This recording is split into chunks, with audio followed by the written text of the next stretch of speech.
Capítulo 6. Jesús salió de esa región y regresó con sus discípulos a Nazaret, su pueblo. El siguiente día de descanso comenzó a enseñar en la sinagoga, y muchos de los que lo oían quedaban asombrados. Preguntaban: ¿de dónde sacó toda esa sabiduría y el poder para realizar semejantes milagros? y se burlaban. Es un simple carpintero, hijo de María y hermano de Santiago, José, Judas y Simón. Y sus hermanas viven aquí mismo, entre nosotros. Se sentían profundamente ofendidos y se negaron a creer en él.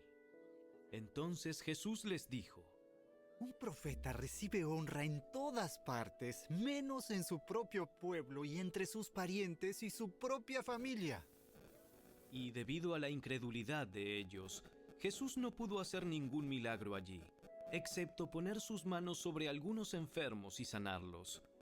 Y estaba asombrado de su incredulidad. Después, Jesús fue de aldea en aldea enseñando a la gente.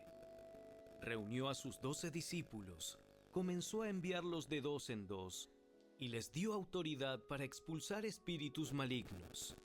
Les dijo que no llevaran nada para el camino, ni comida, ni bolso de viaje, ni dinero, sino solo un bastón. Les permitió llevar sandalias, pero no una muda de ropa. Les dijo: Por todo lugar que vayan, quédense en la misma casa hasta salir de la ciudad. Pero si en algún lugar se niegan a recibirlos o a escucharlos, sacúdanse el polvo de los pies al salir para mostrar que abandonan a esas personas a su suerte. Entonces los discípulos salieron y decían a todos que se arrepintieran de sus pecados y volvieran a Dios. También expulsaban muchos demonios y sanaban a muchos enfermos ungiéndolos con aceite de oliva. El rey Herodes Antipas pronto oyó hablar de Jesús, porque todos hablaban de él. Algunos decían: Este debe ser Juan el Bautista, que resucitó de los muertos. Por eso puede hacer semejantes milagros. Otros decían: Es Elías. Incluso otros afirmaban: Es un profeta, como los grandes profetas del pasado. Cuando Herodes oyó hablar de Jesús, dijo: Juan, el hombre que yo decapité, ha regresado de los muertos. Pues Herodes había enviado soldados para arrestar y encarcelar a Juan, para hacerle un favor a Herodías. Él se casó con ella, a pesar de que había sido esposa de su hermano Felipe. Juan le decía con insistencia a Herodes: ¡Es contra la ley de Dios que te cases con la esposa de tu hermano! Por eso Herodías le guardaba rencor a Juan y quería matarlo. Pero sin el visto bueno de Herodes, ella no podía hacer nada, ya que Herodes respetaba a Juan y lo protegía porque sabía que era un hombre bueno y santo. Herodes se inquietaba mucho siempre que hablaba con Juan, pero aún así le gustaba escucharlo. Finalmente, Herodías tuvo su oportunidad en el cumpleaños de Herodes. Él dio una fiesta para los altos funcionarios de su gobierno, los oficiales del ejército y los ciudadanos prominentes de Galilea. Luego, la hija del rey, también llamada Herodías, entró y bailó una danza que agradó mucho a Herodes y a sus invitados. Pídeme lo que quieras y te lo daré. Te daré cualquier cosa que me pidas, hasta la mitad de mi reino. Ella salió y le preguntó a su madre: ¿Qué debo pedir? ¡Pide la cabeza de Juan el Bautista! Así que la muchacha regresó deprisa y le dijo al rey: Quiero ahora mismo la cabeza de Juan el Bautista en una bandeja.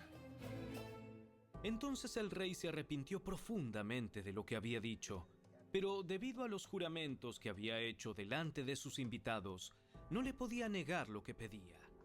Así que envió de inmediato a un verdugo a la prisión para que le cortara la cabeza a Juan y luego se la trajera.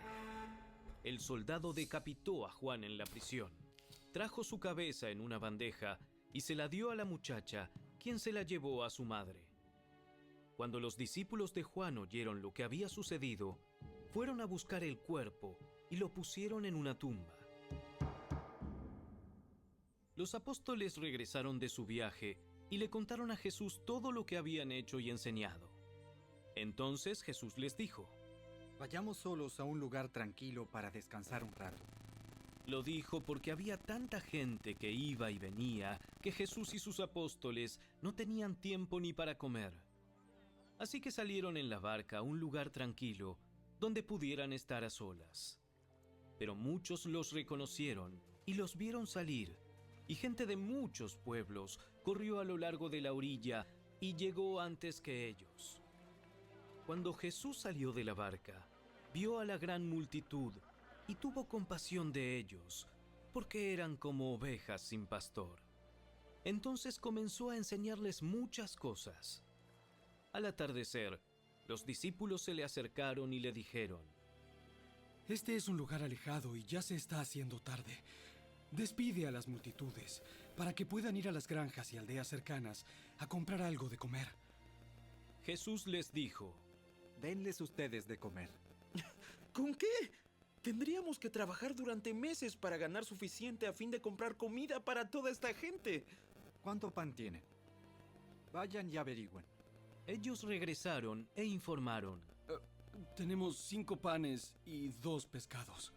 Entonces Jesús les dijo a los discípulos que sentaran a la gente en grupos sobre la hierba verde. Así que se sentaron en grupos de 50 y de 100. Jesús tomó los 5 panes y los 2 pescados. Miró hacia el cielo y los bendijo. Luego, a medida que partía los panes en trozos, se los daba a sus discípulos para que los distribuyeran entre la gente. También dividió los pescados para que cada persona tuviera su porción. Todos comieron cuanto quisieron, y después los discípulos juntaron 12 canastas con lo que sobró de pan y pescado. Un total de 5,000 hombres y sus familias se alimentaron. Inmediatamente después, Jesús insistió en que sus discípulos regresaran a la barca y comenzaran a cruzar el lago hacia Betsaida, mientras él enviaba a la gente a casa. Después de despedirse de la gente, subió a las colinas para orar a solas. Muy tarde esa misma noche, los discípulos estaban en la barca en medio del lago y Jesús estaba en tierra solo. Jesús vio que ellos se encontraban en serios problemas, pues remaban con mucha fuerza y luchaban contra el viento y las olas. A eso de las 3 de la madrugada, Jesús se acercó a ellos caminando sobre el agua. Su intención era pasarlos de largo. Pero cuando los discípulos lo vieron caminar sobre el agua, gritaron de terror, pues pensaron que era un fantasma. Todos quedaron aterrados al verlo, pero Jesús les habló de inmediato. No tengan miedo. Tengan ánimo. Yo estoy aquí. Entonces subió a la barca y el viento se detuvo. Ellos estaban totalmente asombrados, porque todavía no entendían el significado del milagro de los panes. Tenían el corazón demasiado endurecido para comprenderlo. Después de cruzar el lago, arribaron a Genesaret. Llevaron la barca hasta la orilla y bajaron. Los habitantes reconocieron a Jesús enseguida y corrieron por toda la región llevando a los enfermos en camillas hasta donde oían que él estaba. Por donde iba, fueran aldeas, ciudades o granjas, le llevaban enfermos a las plazas. Le suplicaban que permitiera a los enfermos tocar al menos el fleco de su túnica, y todos los que tocaban a Jesús eran sanados.